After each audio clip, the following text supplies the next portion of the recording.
जनता जिंदाबाद। मोदी सरकार मुर्दाबाद।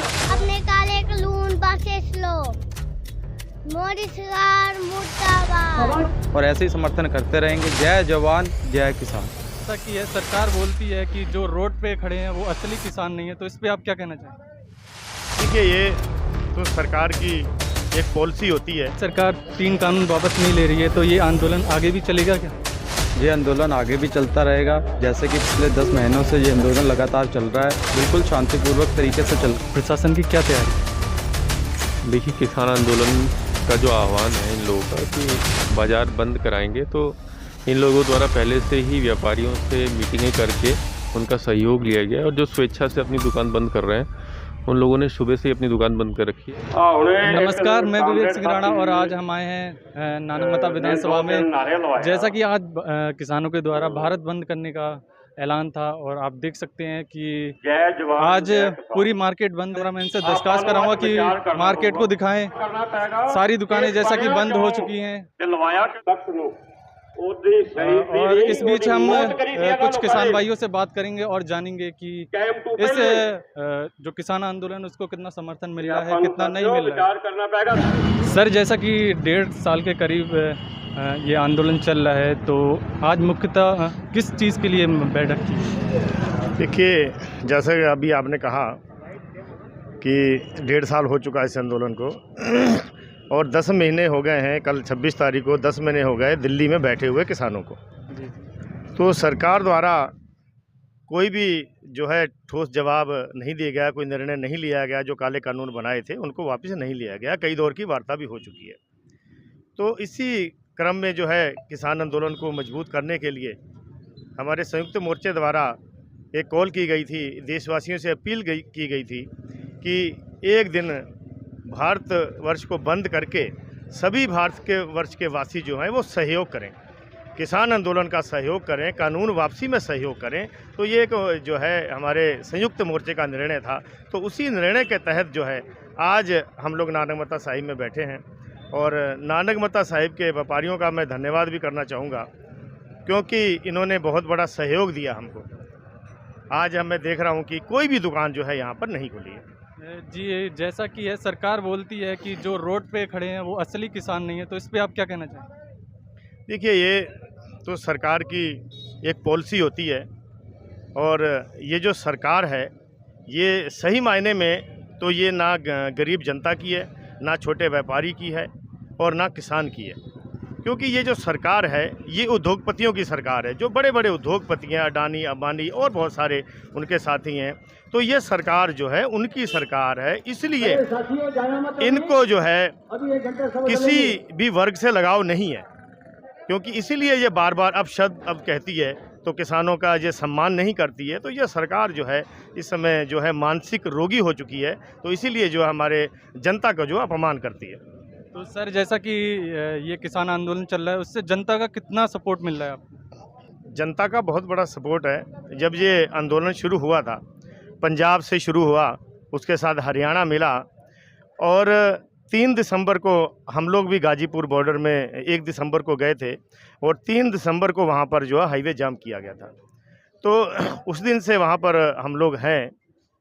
मैंने वहाँ पर देखा, वहाँ पर मंच संचालन की सेवा मुझे दी गई थी और मैंने वहाँ पे देखा कि उस दिन जिस दिन हमने आंदोलन शुरू किया गया था उसके बाद धीरे धीरे जो है कभी जैसे पहले पंजाब के बाद हरियाणा, फिर उत्तराखंड जुड़ा, यूपी जुड़ा और फिर मध्य प्रदेश, तमिल, मतलब पूरे भारतवर्ष से लोग जो है वहाँ पर आने लग गए। और सैकड़ों के हिसाब में, ऐसा भी नहीं कि कम लोग आए, सैकड़ों के हिसाब में पूरे भारतवर्ष से जो है सारी स्टेटों के, जितनी स्टेट है हमारे भारतवर्ष में, सारे स्टेट से जो है हमारे किसान भाई वहाँ पर पहुँचे और किसान आंदोलन को जो है उन्होंने बहुत बड़ा समर्थन दिया। सर, अभी फसल तैयार हो के रेट हो गई है, उसमें आप क्या कहेंगे रेट को लेकर?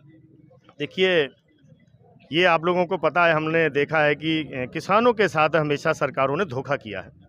जो हमारे जनप्रतिनिधि यहाँ से चुन के हम लोग भेजते हैं, जिन पे हम लोग बहुत बड़ा एक विश्वास करते हैं कि ये हमारी मदद करेंगे धान बेचने में, गेहूं बेचने में या और कई, तो इन लोगों ने जो है हमारे साथ बहुत बड़ा धोखा किया है, चाहे वो कोई भी सरकार रही हो। क्योंकि जनता के साथ धोखा इसलिए मैं कह रहा हूं कि जो एमएसपी निर्धारित की जाती है, जिसको मोदी जी आज बार बार कहते हैं कि एमएसपी थी और रहेगी, तो वही एमएसपी जो है वो नहीं मिल रही है। आज की तारीख में 1200-1300 रुपये जो है धान मार्केट में बिक रहा है। तो ये सरकारें धोखा कर रही हैं।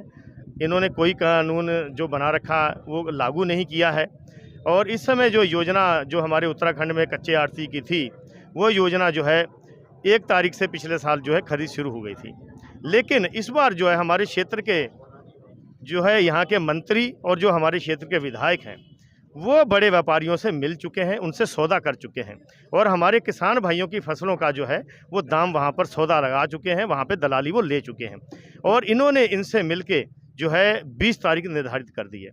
अब आप लोग बताइए कि धान किसान का आज पक गया है, अगर 20 तारीख को खरीद शुरू होगी तो तब तक तो हमारे किसान भाई जो है 1200 से लेके 1400 रुपये में धान बेच चुके होंगे। 500-600 रुपये उनको कुंटल का नुकसान हो चुका होगा, जो उनको प्रॉफिट होना है, क्योंकि 1200-1300 रुपये तो जो है लागत लग जाती है। 6 महीने में पालना है इसको, बहुत सारे इसके ऊपर खर्चे लगे हैं। जो है किसान में दवाई भी उधार लेता है, खाद भी लेता है, उसका ब्याज भी उनको देना होता है। तो ये सरकारों ने कोई इंतजाम जो है किसानों के लिए नहीं किया है, धोखा किया है। और हम लोगों को, और मैं किसान भाइयों से भी निवेदन करूंगा कि अब जो है हम लोगों को जागरूक होना पड़ेगा। जैसा कि सरकार 3 कानून वापस नहीं ले रही है, तो ये आंदोलन आगे भी चलेगा क्या? ये आंदोलन आगे भी चलता रहेगा। जैसे कि पिछले 10 महीनों से ये आंदोलन लगातार चल रहा है, बिल्कुल शांतिपूर्वक तरीके से चल रहा है, वैसे ही लगातार चलता रहेगा। आज 27 सितंबर को सारी जो भारत बंद का सारी दुकानदारों ने समर्थन किया। हमारे नानक माता के जितने भी व्यापारी हैं सभी ने समर्थन किया। सारे किसान भाई यहाँ पर एकजुट होकर आए हैं और ऐसे ही समर्थन करते रहेंगे। जय जवान जय किसान। छोटे किसान भी हैं, जिनसे पूछेंगे किसान आंदोलन को कितना समर्थन करना चाहते हैं, कितना समर्थन है? किसान एकता जिंदाबाद, मोदी सरकार मुर्दाबाद, अपने काले कानून वापस लो, मोदी सरकार मुर्दाबाद। आज हम और किसान भाइयों से पूछेंगे, जैसा कि रेट आया है उनसे कितना खुश हैं कितना नहीं है। सर, जैसा कि इस बार धान का रेट आया उससे आप कितना खुश हैं और कितना नहीं? इस बार जो है धान के रेट से हम बिल्कुल खुश नहीं है। क्योंकि सरकार का कहना है कि अभी तक कांटा कोई लग नहीं पाया है। उनकी ओर से बताया गया था कि 20 दिन के अंदर अपना धान तुलवा लीजिए, और 20 दिन के अंदर धान जो है नहीं तुल पाएगा। इसलिए जो बाहर के हैं मिली भगत लगा लीजिए या जैसे भी लगा लीजिए। मिली भगत पहली बात तो आप मान के चलिए, जो इनकी मिली भगत है वो 1300-1200 में धान खरीद रही है। यहाँ तक कि सरकार का जो रेट आया था वो 1975 रुपये का रेट था, जो हमें कभी मिल ही नहीं सकता। और इसलिए हम बिल्कुल रेट के बिल्कुल हम खिलाफ हैं। सरकार चाहे तो इसका टाइम जो है 1 महीना कर सकती है, जब तक धान सबका, हर किसान का धान जो है एमएसपी पे तुले, और तुलना चाहिए भी। और ये जो बाकी बीच के दलाल हैं और दलालों को हटाना चाहिए। सर, जैसे आज किसान आंदोलन की वजह से भारत बंद है, उसमें शासन की क्या तैयारी है? देखिए, किसान आंदोलन का जो आह्वान है इन लोगों का कि बाज़ार बंद कराएंगे, तो इन लोगों द्वारा पहले से ही व्यापारियों से मीटिंगें करके उनका सहयोग लिया गया है। और जो स्वेच्छा से अपनी दुकान बंद कर रहे हैं उन लोगों ने सुबह से ही अपनी दुकान बंद कर रखी है। और इन लोगों का भी शांतिपूर्वक ही रवैया है और कहीं कोई हिंसात्मक या किसी ऐसी प्रकार की गतिविधि नहीं है जिसमें कानून और शांति व्यवस्था बिगड़े। बाकी हम लोगों द्वारा अलग अलग पॉइंटों पे ड्यूटी लगा रखी है। किसी भी समस्या ऐसे उत्पन्न होती तो उसके लिए हमने तैयारी कर रखी है।